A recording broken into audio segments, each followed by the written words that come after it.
If your family's hot and miserable, just add an AC tune-up for only $109 from Premier Heating and Air, and you'll be cool and happy. Premier Heating and Air, a locally owned and operated company.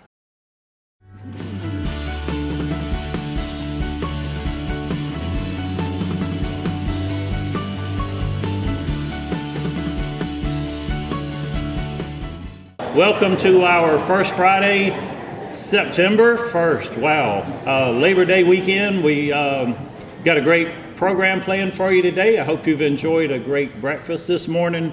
We are going to return thanks for that breakfast at this time. Bow with me if you would, and let's return thanks. Father, we love you so much. Thank you for this awesome day that you've created, and I pray that we would rejoice and be glad in it.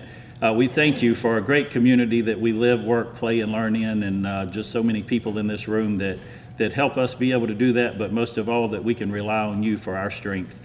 We thank you for the meal that's been provided this morning. I ask that you bless it to the nourishment of our bodies and our bodies to your service. In Christ's name, amen. At this time, if you would, help me welcome our Chamber Board Chair, Mr. Roger Miller. Good morning. Happy early Labor Day weekend for everybody, and this is a time of year that we look forward to. We look forward to football, bird shooting, and many other things going on. So we got a lot of Georgia fans here, I know. Got a lot of Georgia Southern fans. We've even got an Auburn fan. But good to have you guys here this morning. I wanted to go ahead and introduce the normal lineup that we do have. We're going to hear from Josh Powell, our city manager, followed by Trey Kemp with the Lawrence County Commissioner. Pat Brock is going to bring us some things going on with the Chamber. And we're going to hear from our sponsor, Andrea Goff of Optum Health Services. She's the Director of Development and Physician Relations. So I want to go ahead and introduce them in that order. So if y'all will just come on up and speak. Good morning. I don't want to take too long, because I know we're all excited for Joy to tell us all the winning numbers for tonight. So Mega Millions drawing. I'm looking forward to that. Just a couple of things we have going on at the city I want to make you aware of. You may see the windows start to be removed. I've talked before about we're bringing our windows at City Hall back up to the historic height and getting those replaced. Also doing some brick work. It's your last chance to go grab some of the ferns that are growing out of the brick in the front of the building if you want to do that. But those are going to be removed. We're going to do some tuck pointing there to repair the brick work, as well as getting those windows replaced. So you may see some plywood up for a time period. Just bear with us. It might look unsightly for a little while, but we're going to get them replaced and looking a lot better than they are now.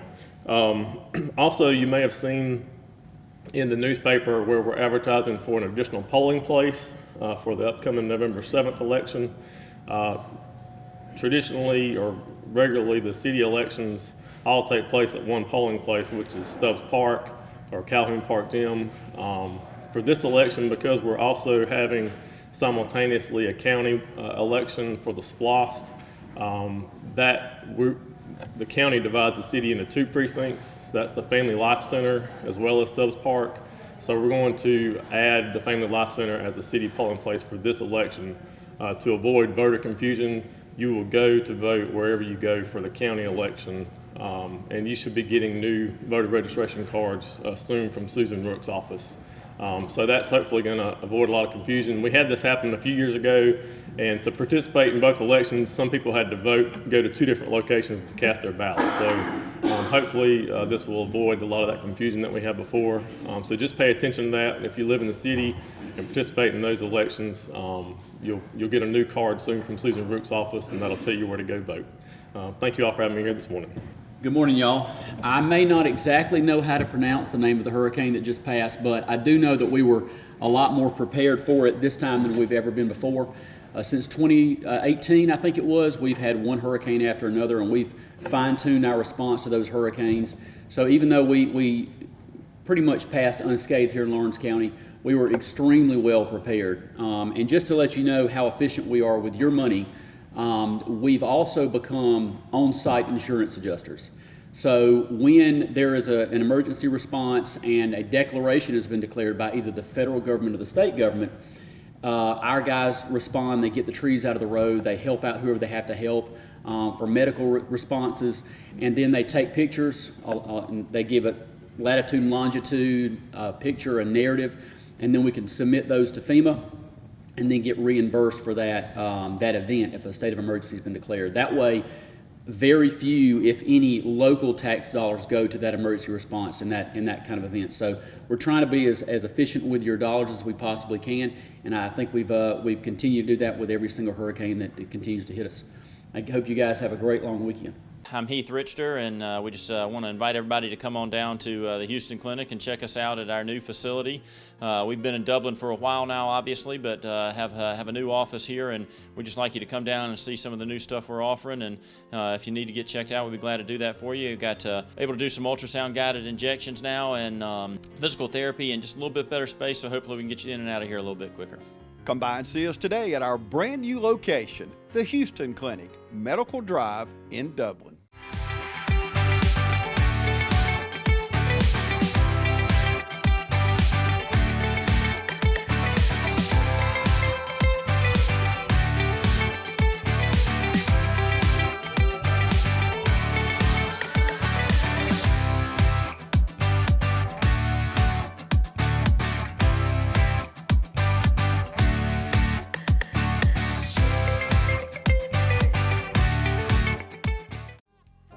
First Lawrence Bank invites you to experience banking at its best. Whether you have personal or business needs, we're a full-service bank big enough to handle all of your banking needs and small enough to provide you with that personal touch you've grown to expect from a community bank like First Lawrence Bank. Looking forward to your future? That's First Lawrence Bank in Dublin and Dexter, member FDIC. Good morning, everyone. I've got 3 events that I'm going to share with you all today. First, Women in Business, Girl Power. Join us for an inspiring and insightful event, Taking Care of Yourself, Then Business, featuring an esteemed guest speaker, Hope Cook. She's the owner of Hope Cook LLC, sponsored by Miller & Company and West Rock. In a world where balancing personal well-being and professional success is often a challenge, Hope Cook brings her expertise to the forefront. Discover the secrets to effective self-care strategies that not only nurture your personal life, but also positively impact your business endeavors. So mark your calendars for Wednesday, November the 8th, from 11:30 to 1 p.m. at the Women in Business Luncheon. Gain valuable insights and practical advice to enhance your overall quality of life while fostering a thriving business. Don't miss this opportunity, ladies, to learn from an accomplished entrepreneur who understands the art of harmonizing self-care and business success. So that's November the 8th from 11:30 to 1 p.m. All right, so score with the door prize for the Industry Appreciation Golf Tournament. If you'd like to donate a door prize for the upcoming golf tournament, please have it to the chamber here by Monday the 18th. And we do ask that your gift is at least $25 minimum. So that means don't bring anything cheap. That's the 2024 ambassador team. Could you give us a show of hands if you are an ambassador? Those are the superheroes, ladies and gentlemen. 2024 application for the ambassadors will be available beginning in October through November. If you or someone in your company would like to join the ambassador program, please keep an eye out for the applications to go live on our website. Now, the ambassador team, some of those, if you've seen raise their hand, they are a group of highly motivated volunteers who work to promote the chamber, and we could not do what we do without the ambassadors. So thank you all so much. Thank you so much for allowing Optum Health System to sponsor this breakfast. It was fabulous. We're with Optum Health, Dr. Patrick Hansen and Phil Boatwright, PA Orthopedics. We also have Dr. Lawhorn and his PA Terry Webb that come to town as well. Unfortunately, Terry had to scoot out, but he did get a chance to say hey to some of you guys this morning. We also have our office manager, Tina Parham, over here. So if you have any, you need to make a visit today, make an appointment, she's over here. We can handle that. We take care of all the orthopedic needs that you can think of, total joint to small problems, breaks, athletic injuries. Dr. Hansen takes call at Fairview, so he takes care of you guys in this community. We do surgeries at Fairview. We also have athletic trainers that are at the Dublin High. Melissa is one of our athletic trainers with that program, so we support that. And Dr. Hansen, he's one of the, he is the physician on call for that high school. We also take VA patients, so I know that's a big part of this community, and we can see those patients. We're in clinic every day between Dr. Lawhorn's practice and Dr. Hansen. We also have a clinic in Sandersville as well, which has helped with some of the overflow from this community. A few other things I want to mention is that Michelle Wilds is here. She's with the Workers' Comp company that represents us, and hopefully we are on a lot of your panels. If not, go see her and she can help us get on there. She's also one of your ambassadors. And there's one other program I just wanted to mention. It's called Optum Impact. I mentioned that we do have an athletic trainer program, and those we're expanding that program to where we're helping with tactical side of things, which is police department, fire department, where we can offer athletic trainers to come and help do preventative therapy with the employees to make sure that they can prevent on-the-job injuries or post-injury, help them with therapy. So it is a program that we're rolling out. So if there's anybody that's involved in those departments, see me afterwards and I've got some additional information. And there's only one other thing I don't want to forget to mention. We are bringing interventional pain management to the Dublin community. Right now with Optum Health System, we go from Macon all the way to Savannah, but our interventional pain has stopped in Vidalia. So we will have a new provider that's coming to town, so he can help with injections or some conservative treatment options so that you don't have to have surgery and we can control that pain. So we will get him out and about in the community soon. He's going to be starting in October. So thank you so much for letting us sponsor, and I hope y'all have a good Labor Day weekend. Thank y'all for these updates, and Andrea, thank you guys for sponsoring today's event, and also she drove in from Macon this morning to be with us. Hello, this is Andy Cullins at Cullins Supply. You can mow with an attitude. It's our legacy, the driving force behind every mower. It's a promise to every bad boy mower owner, and we offer powerful mowing performance across our entire mower lineup, and we do it all for mowing pros and demanding homeowners just like you. It takes brains and brawn to build a mower that's regularly, simple to operate, and easy to maintain, and provide the best value as a bad boy mower.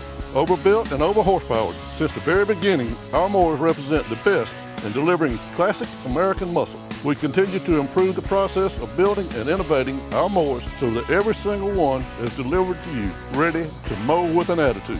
Visit us at Cullins Supply and Engine Service at 910 East Jackson Street in Dublin or 826 South Harris Street in Sandersville. Looking for a career that's always in demand? How about one that provides you with practical and useful skills? A career that allows you to earn hands-on experience and an education with little to no debt? Oconee Fall Line Technical College prepares students with the right set of skills to succeed in fast-growing careers in healthcare, manufacturing, business, and technology fields. If you're ready to gain the experience you need to start your career locally, OFTC is where it all begins. Oconee Fall Line Technical College. Careers begin here. Progressive Rural Telephone Co-op offers a full range of communication products and services to its members in Lawrence County and surrounding areas. We take pride in being your total communications provider, and we work hard to provide quality services at the best prices. In addition to offering phone service, we provide high-speed internet and digital high-def TV. And we always strive to put our members first. Progressive Rural, your total communications company. Small enough to know you, large enough to serve you. ProgressiveTel.com. Call 478-984-4201 or stop by 890 Simpson Avenue in Renss. Progressive Rural Telephone Co-op.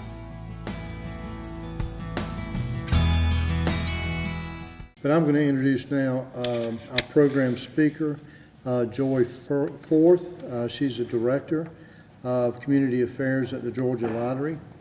In her current role, she expands relationships between the Georgia Lottery and the local communities. She represents the lottery in 44 counties, informing them of the lottery's economic impact on their communities, specifically through the pre-K program and the Hope Scholarships. Many of us here have had children to go through college. We know the benefit of the Hope.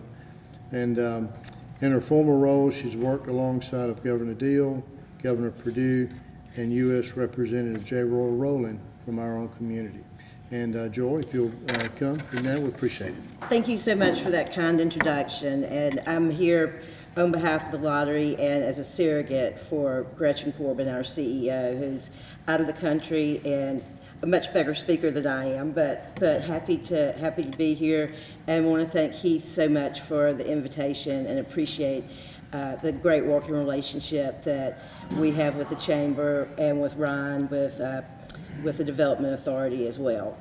So I will also say I'm really honored to be here in Dublin today. In 1992, I lived in Dublin for about 6 months while I was working on Congressman Rowland's campaign. It was a long time ago before they had child labor laws, so hopefully that doesn't age me too much. But I do love the community. I grew up just north of here on 441 in Milledgeville, so it's great to be in Middle Georgia today. But I've got some updates for everyone about the lottery and how many Hope and pre-K students that we've helped to serve over the last 30 years. I was living in Dublin when the lottery passed in 1992. When it barely passed, it was really controversial, and now we have one of the best lotteries in the country and are able to help so many families and so many students. I also wanted to check and say, you know, if you're a Hope Scholar, please stand up.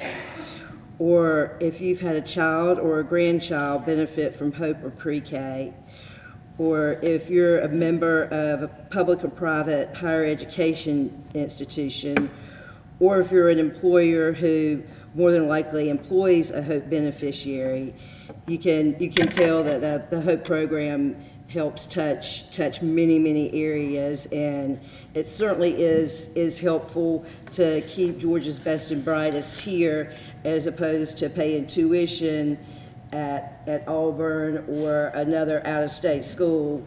You can go to school here for free or at a very reduced cost, and at the technical colleges as well.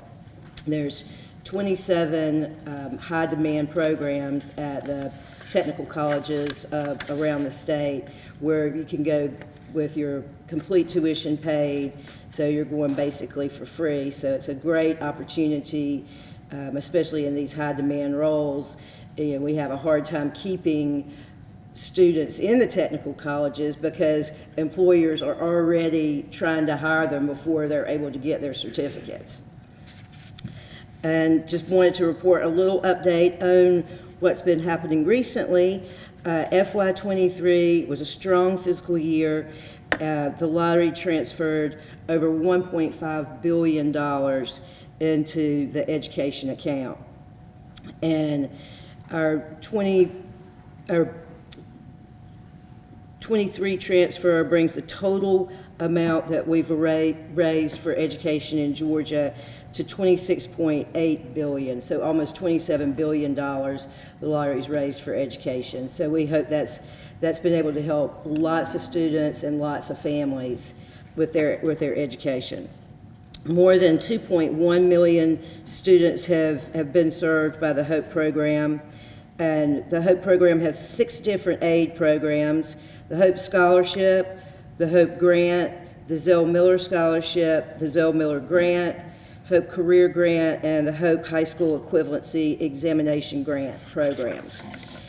And additionally, we've had more than 2 million students that have attended the lottery-funded pre-K. And that's another wonderful way that if you've had to pay for child care, then once you go to the pre-K program, you don't have to pay for child care anymore. So, you know, it's like, you know, you get a raise. And FY 2023 was our 8th consecutive year surpassing the $1 billion mark in proceeds. So over 8 years, the lottery's given more than $1 billion to education. We've grown from $375 million in returns in 1994 to more than $1.6 billion in 2023. And a lot of people ask where the lottery dollar goes.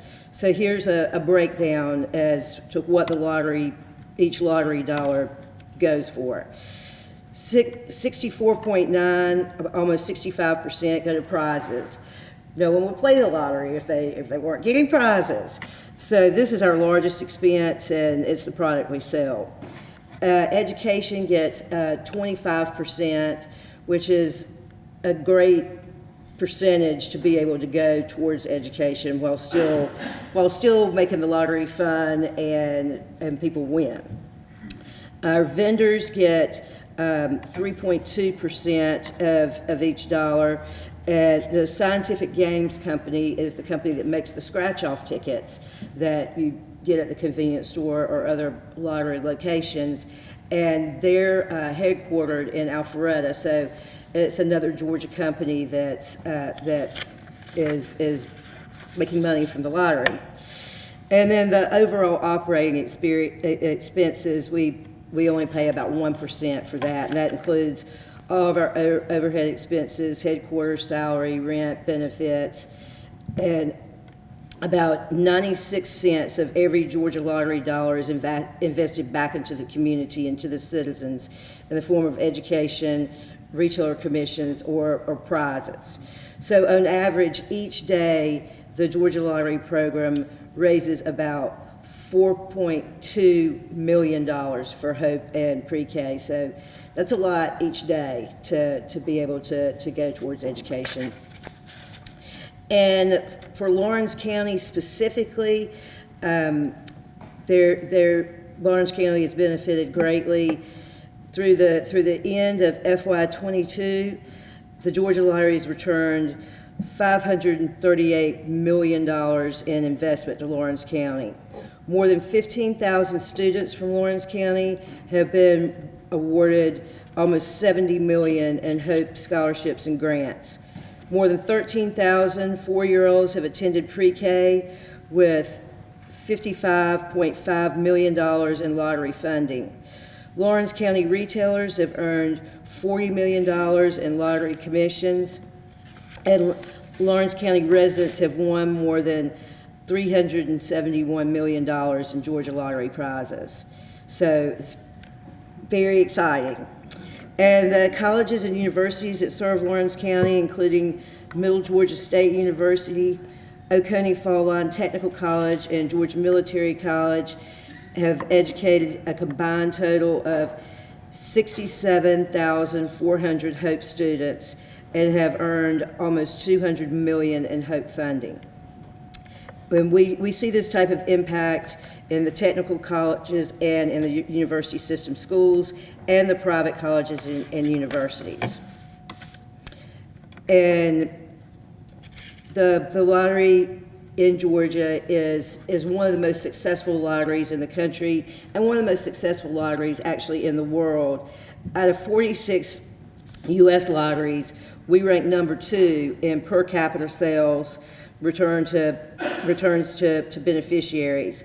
Out of approximately 180 world lotteries, we're number 4th in the world in per capita sales. So the Georgia Lottery is doing very well.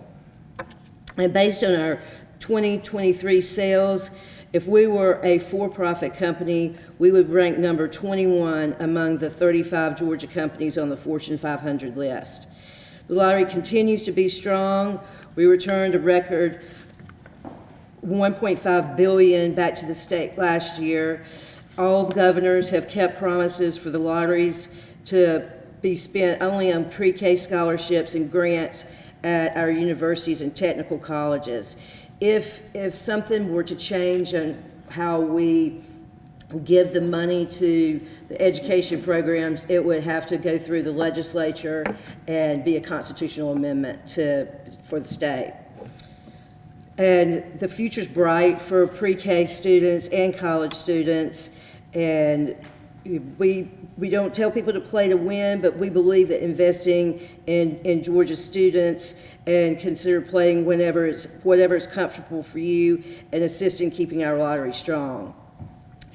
And you can download the mobile app. That is one of the new features that that we have, which was especially effective when people couldn't leave their house and entertainment was very limited. And it also, the lottery did very well during the pandemic because it was one of the only things that people could do, because so many places were closed. You couldn't go to the movies or go out to eat, but the convenience stores and gas stations, all remained open, so people could still play the lottery. And like many businesses, we monitor legislation during the legislative session that could potentially impact our operations. But we don't make the policy, we follow the law. So we do whatever the General Assembly and the governor tell us to do.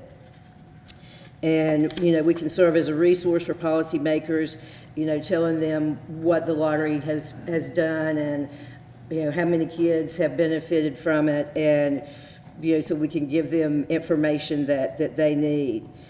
As the legislation, moves forward, there'll be conversations about other forms of gambling, including sports betting and, horse racing and other things. And again, we don't take a position on anything like that. If we will just do whatever the legislature and the governor tell us to do.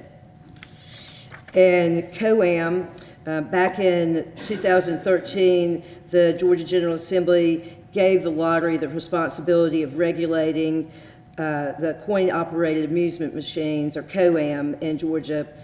And we've regulated these, the COAM, and we don't manufacture the machines or control the content of the games, but we license them, and we have over 32,000 machines statewide, and they're all connected to a centralized accounting system. The revenue share from COAM has amounted to over $140 million for education just in this past year. And the Powerball matrix change in 2015 and the Mega Millions matrix change in 2017 were designed to create larger rolls, and consequently we have higher average jackpots, and we've experienced has been pretty consistent with that objective. The truly exceptional rolls will occur, but generally speaking, jackpots have been pretty consistent since these changes. Looking more recently at the jackpot runs, we found that big Mega Millions jackpot in January, which started to grow in October, benefited from the past fall's record-setting Powerball sales. Consumer interest during the holidays has also been a factor. Interest rates, which impact the jackpot that can be sustained, played a minor role as well. Draw and reporting delays are rare, but they've happened and they'll happen again. Please be aware that when there's a delay, it's because draw officials are following the pre- and post-draw procedures enacted to protect the integrity of the drawing. The Mega Millions and Powerball games rules require all selling lotteries to complete a thorough checks and balances process before and after a drawing. The time that it takes for all participating lotteries to complete these pre- and post-draw procedures varies with every single drawing. As with any business, the economy impacts our sales. When economic conditions change, spending habits change. The economy impacts on our business as it does in other organizations that offer entertainment properties. Georgia's students, families, and communities continue to rely on the Georgia Lottery and the education programs we fund. We must remain focused and committed to our mission to maximize revenues for Hope and Pre-K. FY 2021 was a record year with $1.5 billion transferred for Hope and Pre-K. We had a strong performance in FY 22 with $1.4 billion raised for Hope and Pre-K, and in 2023 with $1.5 billion raised for Hope. In FY 2021, as we all know, there was more money in the market to contribute to this success. But like Home Depot and other companies that saw success during the pandemic, there were other factors for us and as a team to provide a strong product. As team members, UPS, Scientific Games, worked 24/7 to make sure that our games were introduced and delivered to our retailers in a way that met demand. And thanks to foresight years ago that pushed the Georgia Lottery to have an online presence so that when all of a sudden Americans were sheltered in place, Georgia could still play the lottery if they wanted to. Georgia was only one of 5 to 7 states that had an online presence at the beginning. As a result of the global pandemic, we made some operational changes like all businesses, but we do in any environment. We remain focused on our mission to maximize revenues for Hope and Pre-K. We know that Georgia's students, families, and communities continue to rely on the Georgia Lottery and the educational programs that we fund. I'm incredibly proud that during this unprecedented time, we all pulled together, made necessary arrangements, and worked hard and stayed focused for the students of Georgia.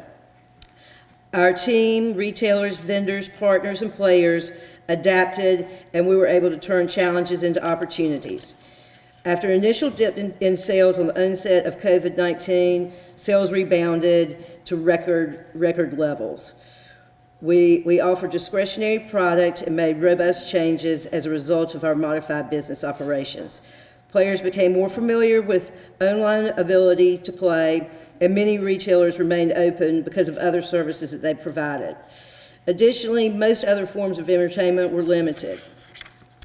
But in general, the lottery is doing great. If you've got kids or grandkids that are students that benefit from the Hope or Pre-K program, they're going to be fine. The lottery's not going anywhere, and we hope that having a trained and educated workforce with kids that have gone either through the university system schools or the technical colleges, that each community will be able to retain industry and recruit additional industry, because they'll have a trained workforce that will be able to do the jobs that they're recruiting companies to bring to the communities. Thank you, Joy, for that information today. Got a lot of things here to go through. Let's see, we have the Membership Appreciation Luncheon. Want to make sure you have that one on your calendar for Thursday, October 12th. We've got 44 vendor booths for that event. We're going to have great food and great time out on the lawn that day. And our folks over at Robbins will be giving away $500 cash that day. The first Friday in October, Mayor Joshua Kite is going to come and speak to our membership there. If you want to put that on your calendar for the first Friday in October. I have a note here that there is an opening for a sponsor if anybody's interested in the January 2024 Business After Hours. There's a group of folks there, and there's a space for one more in there. I want to say thank you to Andrea and the team at Optum today for sponsoring our breakfast. Let's give them another round of applause. I do want to take just a second as well, and I think Randy is still here. Randy, would you just raise your hand? Randy Thompson is our new representative here with Middle Georgia State University. A lot of you in this room probably knew and still know Henry Whitfield. He's not trying to replace him. He's Randy. He's not Henry, but he's going to be fantastic, and we want to welcome Randy to our community. And I want to say a thank you to Jeremy back here, too. Pat mentioned our ambassador program, and Georgia First Bank is our sponsor for that, so we appreciate that sponsorship. We couldn't do the work we do without our ambassador group, and we really love and appreciate you guys in our ambassador group. With that, let me see, I got another list. So, this is a new announcement. I just came up with this at the table here, but with a 3.2% return to the vendors and $40 million in commission, I think we're going to have the Great Day for Business scratch-off available real soon at the Dublin-Lawrence County Chamber. Wow, those are pretty interesting numbers. I do want to share with you, it's Labor Day weekend, just a few quick interesting statistics I looked up this weekend. Our labor participation rate, this is not a wonderful number, but I'm going to share it with you. Some of you may wonder, across the United States, our labor participation rate as of today is 62%. We have 9.8 million jobs available today in the United States, and we got 5.9 million people that could fill those jobs that are not working. So that's not the most wonderful information, but I thought you might need to know that. On a happier note, wherever you are, if you're working today, be glad it's not 1961, because in 1961, the minimum wage on this day was $1.15 an hour. So, made a little progress there. And on another good note, Labor Day weekend is the official kickoff for pro and college football. Go Dogs. And with that, we're going to end. I want to remind you again, this is a Labor Day weekend. We're to celebrate the fact that we have jobs, we can work jobs. It's a great day for business in Dublin, Lawrence County. This is the day the Lord has made. Let's rejoice and be glad in it. We're adjourned.